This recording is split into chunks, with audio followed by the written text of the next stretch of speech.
कुछ सालों से ऑनलाइन शॉपिंग में जबरदस्त तेजी आई है।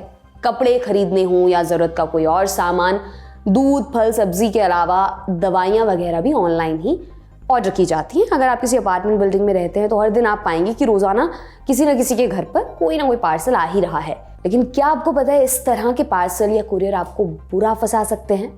आज खर्चा पानी के इस एपिसोड में हम पार्सल स्कैम के बारे में ही विस्तार से बात करने वाले हैं। जानेंगे कि पार्सल स्कैम क्या है और किस तरह एक कुरियर आपको भारी मुसीबत में डाल सकता है। साथ ही ये भी समझेंगे कि पार्सल से ड्रग्स का क्या कनेक्शन है और इसके जरिए किस तरह से लोगों के साथ करोड़ों की लूट की जा रही है।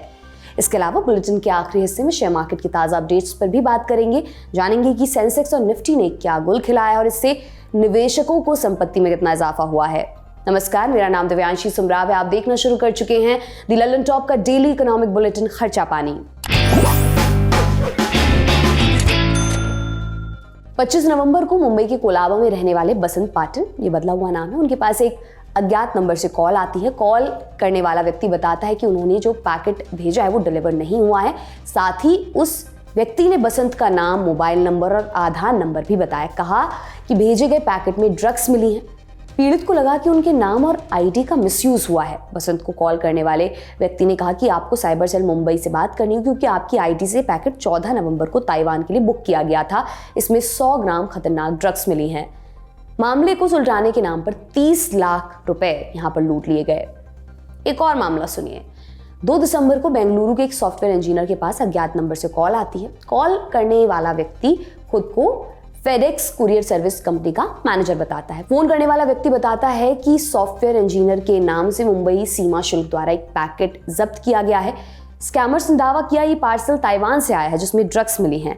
इसके बाद स्कैमर ने कहा कि इस कॉल को मुंबई पुलिस साइबर सेल को फॉरवर्ड किया जा रहा है। इसके बाद उस स्कैमर ने कॉल को कथित तौर पर मुंबई पुलिस को ट्रांसफर कर दिया और सॉफ्टवेयर इंजीनियर से लगभग 2 करोड़ रुपए लूट लिए। ये महज कुछ उदाहरण भर हैं। इस तरह के स्कैम्स किसी एक शहर तक सीमित नहीं है। इन दिनों देश भर में अलग अलग इलाकों से कुरियर या पार्सल स्कैम्स के नए नए मामले सामने आ रहे हैं। विस्तार से जान लेते हैं ये कुरियर स्कैम है क्या। इस तरह के स्कैम में फ्रॉड लोगों को किसी फर्जी पार्सल के नाम पर धमकाते हैं और उनसे उगाही करते हैं। अब तक देश भर में हजारों मामले सामने आ चुके हैं। आज तक की रिपोर्ट के मुताबिक सिर्फ बेंगलुरु में ही फेडेक्स कुरियर जैसे स्कैम के 200 से ज़्यादा मामले सामने आए हैं। ये एक नए तरीके का स्कैम है। इसमें फ्रॉड करने वाले लोग फोन करते हैं और बताते हैं कि उनके नाम पर एक पार्सल विदेश से आया है, उसमें अवैध सामग्री है। ज्यादातर मामलों में किसी विदेशी शहर या देश का नाम लिया जाता है जैसे ताइवान, हांगकांग और थाईलैंड आदि। कई बार बताया जाता है कि इस पार्सल के साथ यूजर का आधार कार्ड मिला है। इसके बाद स्कैमर्स यूजर से किसी fake cyber crime branch officer के रूप में बात करते हैं। कुछ मामलों में यूजर्स को हाउस अरेस्ट भी किया जाता है। यहाँ हाउस अरेस्ट से मतलब है जब तक स्कैमर्स पीड़ित से पैसा वसूल नहीं लेते हैं, उन्हें स्काइप कॉल या वीडियो कॉल के जरिए लाइव रखा जाता है और ठगी को अंजाम देने के बाद ये स्कैमर्स लापता हो जाते हैं। हालांकि अब खबर आई है कि करोड़ों रुपए के इस कुरियर घोटाले में भारत में पहली बार कुछ लोगों को गिरफ्तार भी किया गया है। ये तो हमने आपको कुरियर स्कैम के बारे में बता दिया। अब ये भी जान लेते हैं कि इस तरह के मामलों में सुरक्षित कैसे आप रह सकते हैं। सबसे पहला काम करें कि अज्ञात कॉल्स को रिसीव ना करें। दूसरा काम करें कि कॉल करने वाले से कुरियर या पार्सल के बारे में विस्तार से पूछें और फेडेक्स या संबंधित कुरियर कंपनी की आधिकारिक वेबसाइट पर इसे सत्यापित करें। तीसरी ध्यान देने वाली बात यह है कि आधार और बैंक विवरण जैसी व्यक्तिगत संवेदनशील जानकारी साझा ना करें। कॉल करने वाले के जोर देने या धमकी देने पर भी पैसे ट्रांसफर ना करें। 5वीं बात ध्यान रखने वाली यह है कि जब आप जानते हैं कि आपने कोई गलत काम नहीं किया है तो कॉल करने वाले के हर दावे पर विश्वास ना करें। कुछ संदिग्ध लगने पर तुरंत कॉल डिस्कनेक्ट करें। पुलिस को इस बारे में सूचित करें। ये दोगे पार्सल स्कैम की बात। अब जानते हैं शेयर मार्केट का हाल। 14 दिसंबर को भारतीय शेयर बाजार में रिकॉर्ड तेजी देखने को मिली है। गुरुवार को सेंसेक्स पहली बार 70,000 अंक के पार बंद हुआ। वहीं निफ्टी दिन के कारोबार में 20,200 के स्तर के पार चला गया। शेयर मार्केट में आई इस तूफानी तेजी के चलते निवेशकों की संपत्ति 4 लाख करोड़ रुपए से ज्यादा बढ़ गई।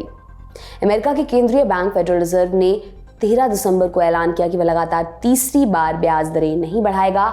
साथ ही ये भी संकेत दिया कि अगले साल कम से कम 3 बार ब्याज दरों में कटौती करेगा।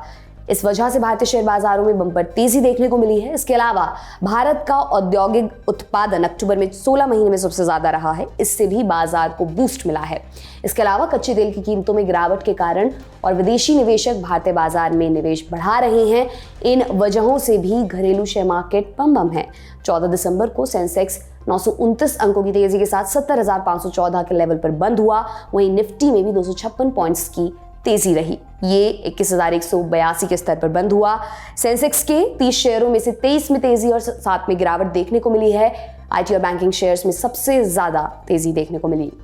ये था आज का खर्चा पानी। बुलेटिन आपके लिए लिखा था हमारे साथी प्रदीप यादव ने। आप अपनी राय कमेंट बॉक्स में जरूर दें। अगले एपिसोड तक अपना खूब ख्याल रखें। बहुत बहुत शुक्रिया।